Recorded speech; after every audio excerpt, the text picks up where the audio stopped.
I wanted to pop on for a couple of reasons. One, to say hello. Um, Two, to kind of share a little bit about my little road trip that I had over the weekend. Because it got me thinking about kind of the power of our mind, the power of the mind body connection, and really just the power of our beliefs and our belief system on our ability to heal. So, um, the question ultimately that I'm asking is, does our mind and our beliefs, do our mind and our beliefs impact our body's ability to heal? I think it's a decent question to ask, right? Um, and I think a lot of people might not think about that because, um, we believe what we believe, our bodies do what they do, and I think in some circles there's no control over that. There's no way to control that. And I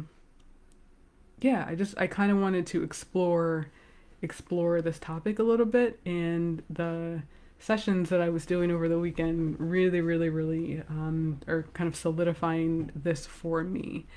Um, this is something that I've dealt with on my own, kind of the beliefs and the power of the mind in healing, but seeing it across a spectrum with other people and other people's beliefs and their process. And it's just really fascinating, kind of the diversity of the experience and seeing the shifts that can happen when um, the beliefs shift.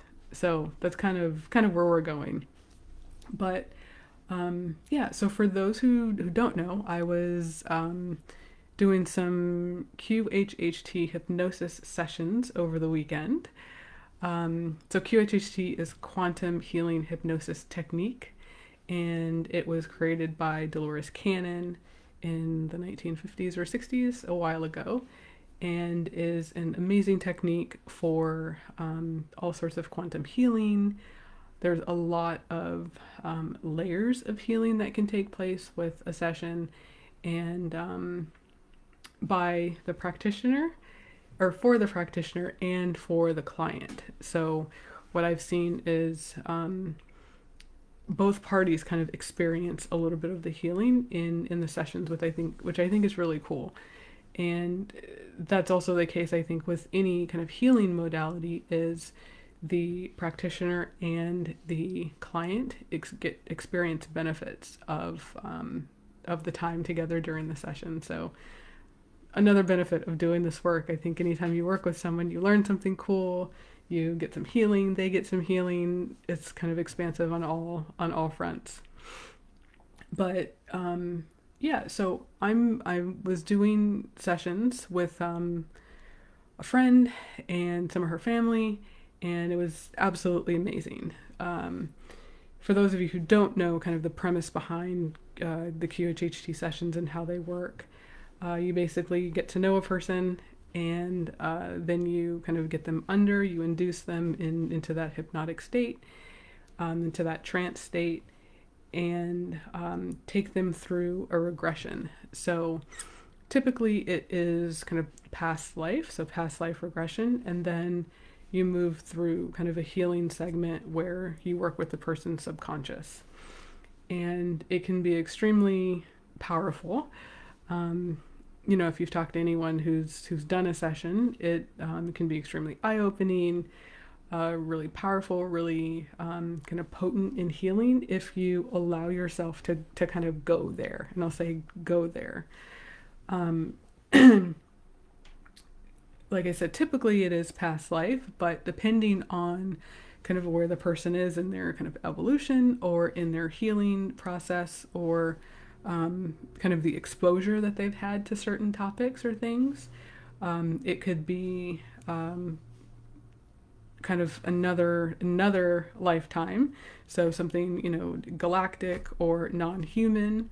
I've also seen people who go just to somewhere in their current life. There's no kind of preconceived belief about where someone's going to go in their session. It's up to the client. So whatever the client needs in terms of information to get the answers that they're looking for, they that's where they go. So it could be another previous human lifetime.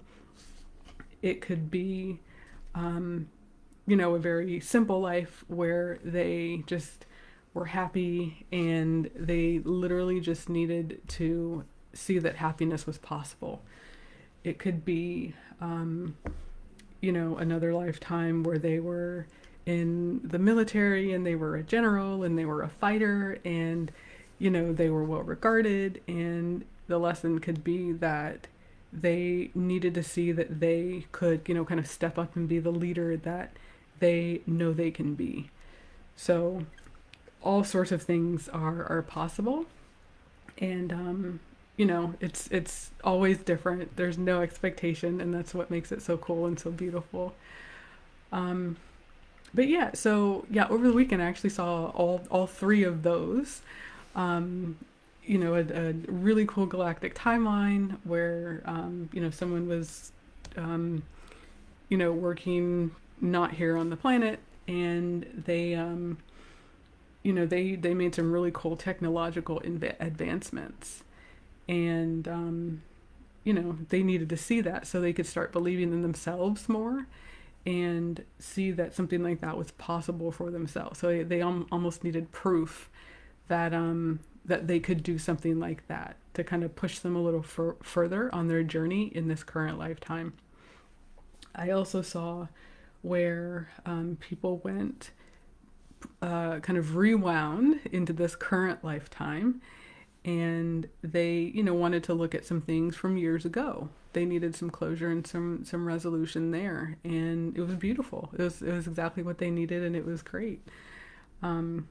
And then also kind of a past life where it wasn't quite like Neanderthal times, but it was very simple, very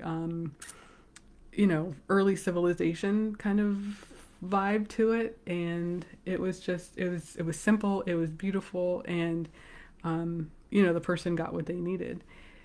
So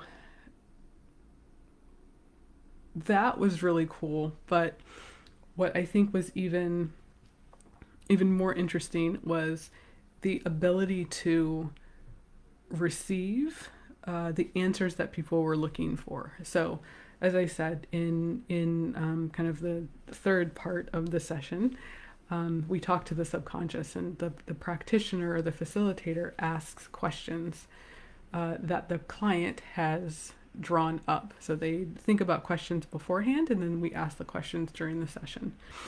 And essentially you get the answers on your own.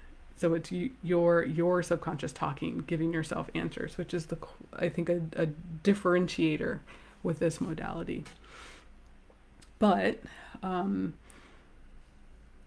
this is where the power of the beliefs starts to come in, because we have our subconscious programming, and these are things that we grow up with.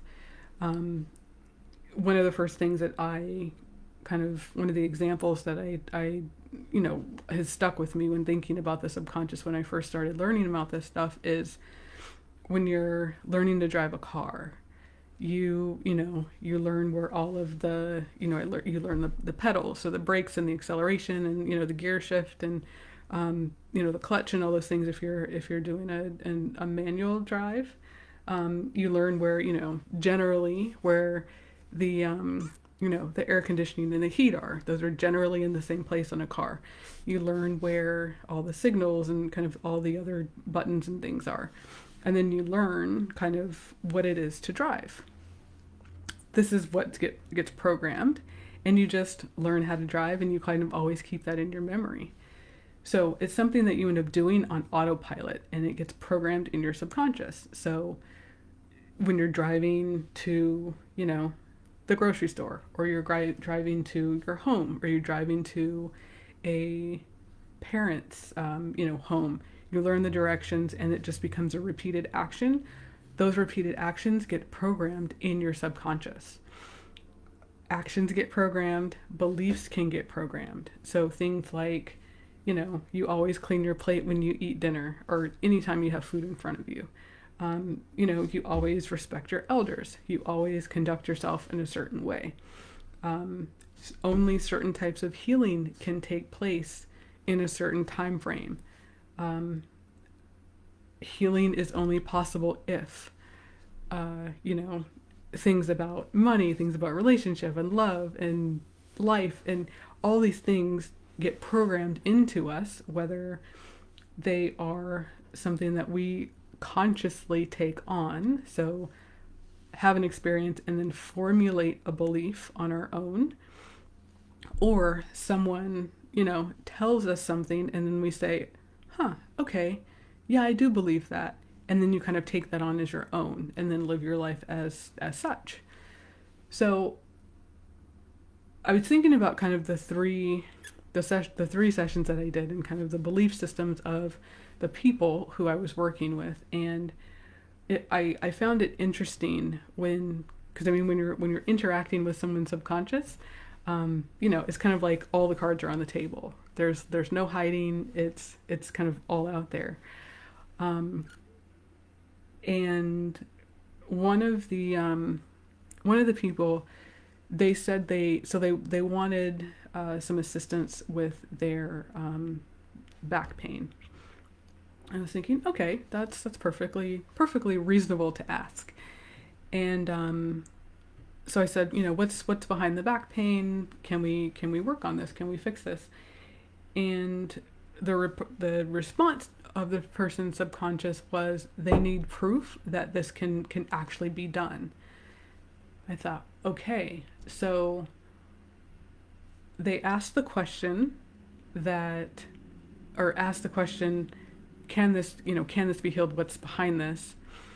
So somewhere they believe on some level that there is possibility of healing or possibility of this pain not existing.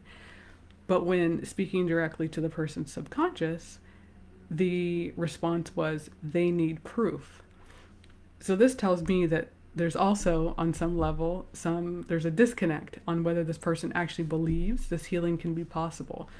So their subconscious was saying, I need proof that this can happen.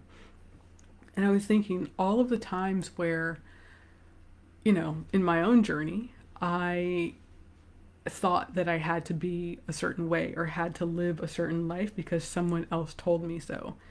And that was because I didn't have proof that anything else could exist outside of that. And I mean, a perfect example. So, having to, take pills every day to basically sustain function. So I previously had a belief that I had to take medication to be able to sustain daily function. That belief has since changed because I've had a lot of people prompt other questions and other options for me to explore and, see that those actually could be other options for me and I can live those instead of living the belief that I was living for years, that I had to live with medication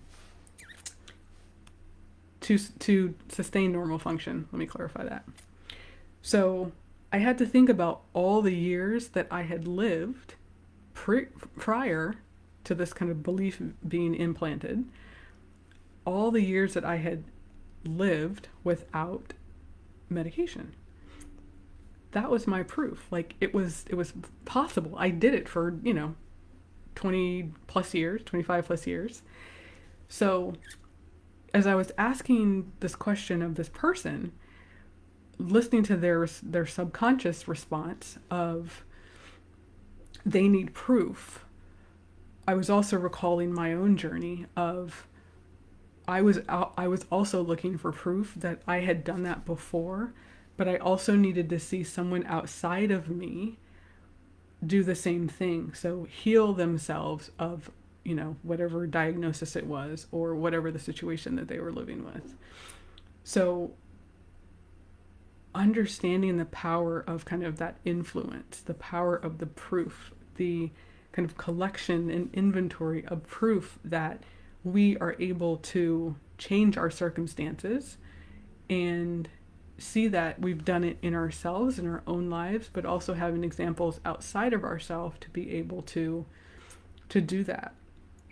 And I when I work with my clients for coaching and sessions and things, I will say, write up a list of proof of where you've done this before. Write up a list of proof of all the areas where you've seen this change, whether you've done it yourself or you've seen someone else do it, so you can see that it is possible. We just need to get over this hump of, where you are currently. But develop a list of proof of where this has happened before, where you've done this, so you can show yourself that it is possible, and then have that be the subconscious programming that's running in the background. And for me, it was also, people who had done it before asking questions, saying, why are you holding on to this belief? Or why are you staying in this pattern of programming? And I didn't realize I was holding on to it. I was just operating. But again, remember, if the subconscious is kind of our autopilot, we just operate. We might not think about what we're doing. We just know that we're doing something. We might not think of the origins of why we do something. This reminds me, and this is timely since it is Thanksgiving tomorrow. I heard a story of, it was this woman, it was a husband and a wife. They're preparing either Thanksgiving or Christmas dinner. And the mother always cut off the ends of the ham when she's preparing the ham. It was, someone's recipe, but she always cut off the ends of the ham regardless of the size of the pot or the roasting pan. So she did this for years, and the husband just did not understand why. Why are you cutting off the ends of the ham? It's a perfectly good segment of the meat. And she was like, it's just what's called for in the recipe. So the husband gets on the phone with her mother and says, I don't understand. She's cutting off the end of the ham. We're wasting meat. What's going on? Is this part of the recipe or what's going on? So she's like, yeah, it's just part of the recipe. That's what we do when we cook the ham. So they finally think to talk to the mother's mother, so the woman's grandmother, and get on the phone with grandma, and they're saying, she's cooking the holiday ham, we're prepping the dinner. I'm really curious as to why she's cutting off the ends of the ham. It's perfectly good. We've got the pan is perfect, the oven is the good size, there's plenty of room.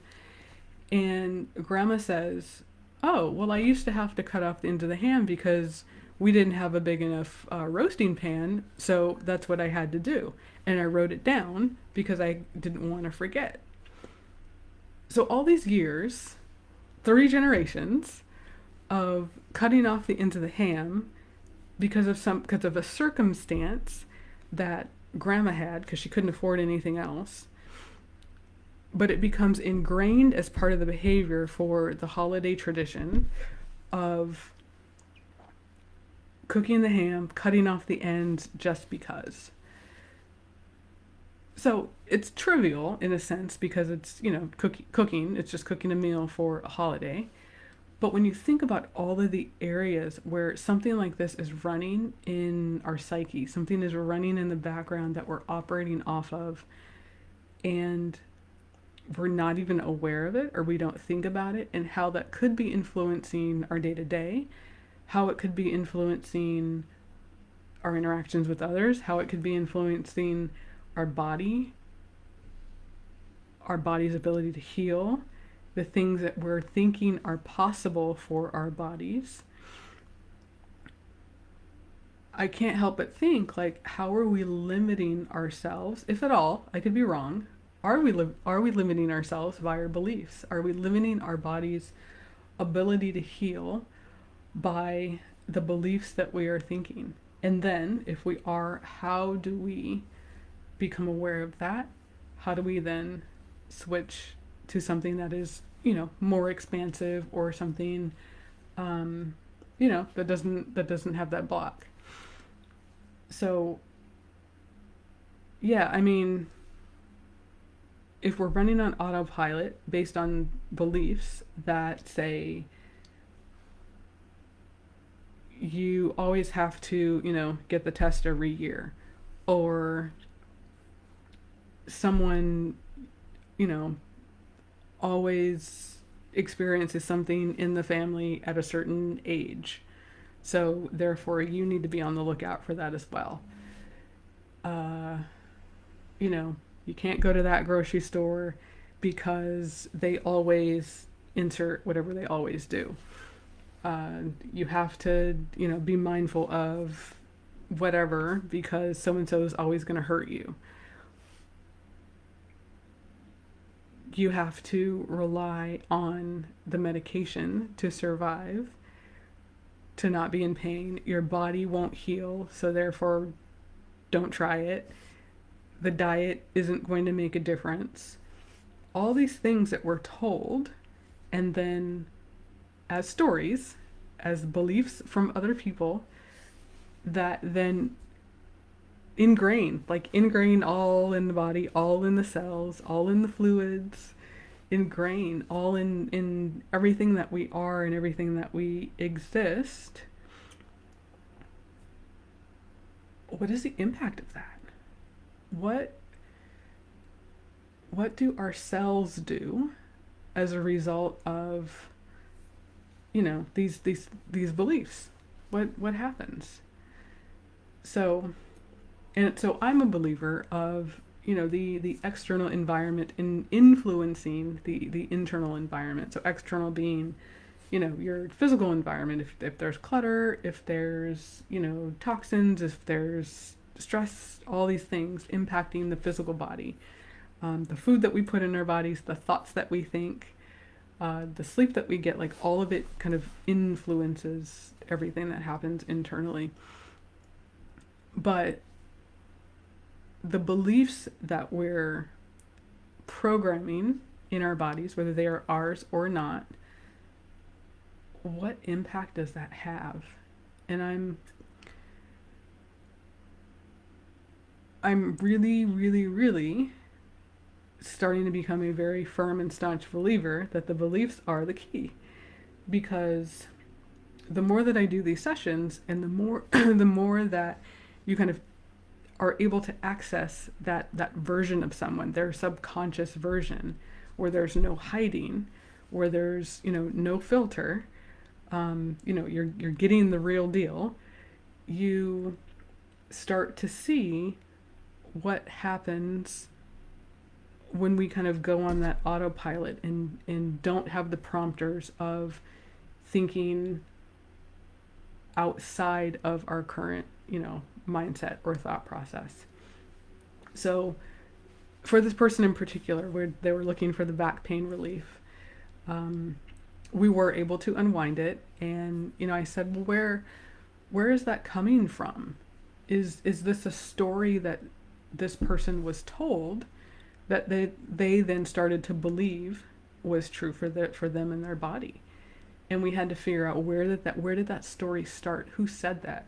Why was this person's influence so strong to then carry this into kind of that way of life? And it was clear. It ended up being pretty clear once we started asking different questions. But on the surface, this person could not actually believe that they could live without this back pain. And having to kind of navigate and maneuver around different questions and kind of understanding, like, oh, okay, well, there's a layer of them that believes and a layer of them that's kind of pushing against this, and another layer that's like, well, I want it, but I don't know if it's possible. So being able to understand, like, if this is just one person, like, this has got to be, and again, I'm okay being wrong, this has got to be a lot of people who are dealing with these thought processes. So so what do we do about it? What do we do about it? I think being willing to ask, so being willing to have an open mind, that is first and foremost. Being willing to accept that there are other options than your current reality. So whether it's pain or fatigue or a job situation or a relationship or whatever the situation, there are other options out there that maybe you have not considered. And if you've considered them, maybe there is a way to consider them in another way. So not saying that like that is the end all be all. I tried that, it's not going to work, I'm never trying it again. There's always another option. There's always another way to spin, another perspective, another angle for us to look at. And that's actually something that so I use this in kind of working with my clients now, but this is something that I did in consulting. So with my team, with my clients in the consulting realm, I would find kind of multiple angles, multiple perspectives to look at a problem. And when I was working with clients and presenting ideas to them and recommendations, I would look at that 3, 4, 5 different ways and present them with 3, 4, 5 different options to let them know, hey, we've considered this for your organization. These are the 3, 4, 5 different ways that we've looked at this. These are the risks. These are the benefits. This is the cost. This is why we recommend what we recommend. So, I'm used to kind of asking the questions and looking at like all the permutations of a possibility for something. So all of this translates to kind of any interaction, any belief that we have, whether it is for an organization or for an individual looking to heal themselves or someone in their circle. So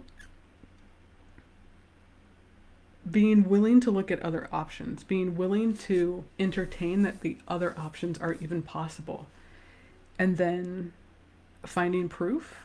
Like I said, so I actually did this for myself a few months ago, was finding a list of proof where I had done something before, because I was stuck in a little bit of a rut. So I developed a list of proof of where I had overcome this obstacle before. And it was super helpful because I was like, yeah, okay, I have done something like this. There's no reason for me to be down. There's no reason for me to question whether it's possible or whether I can, succeed. I've done it before. Maybe not in this current month or this year, but I've done this. So seeing where you've changed your pattern or changed the belief or, set a boundary and implemented the boundary and held the boundary, giving yourself kind of that proof to show that you've done it before, you can do it again. I like to do kind of a pre-diagnosis and a post-diagnosis for people who, have diagnoses. Showing yourself that you have lived before and that there is going to be an after. There can be an after if you're willing to find the after. It doesn't have to just be before and now and you're stuck in this now. It can be a before, this thing that I went through, the healing and the journey that I went through, and the after. It can be 3 phases. It doesn't have to just be 2. So being willing to be open to that, and then surround yourself with people who can ask you those questions. My light bulb went off when 2 people asked me, why are you holding on to this? No one had ever asked me that before. It blew my mind. It pissed me off. It set me on a journey. And I'm eternally grateful for those 2 people for asking me that question. But being willing to entertain that something else was possible. And then you can find proof of where something else is possible. So there are a number of things that you can do, but I think, and another thing is awareness. Awareness is key. I think awareness is key for any of this.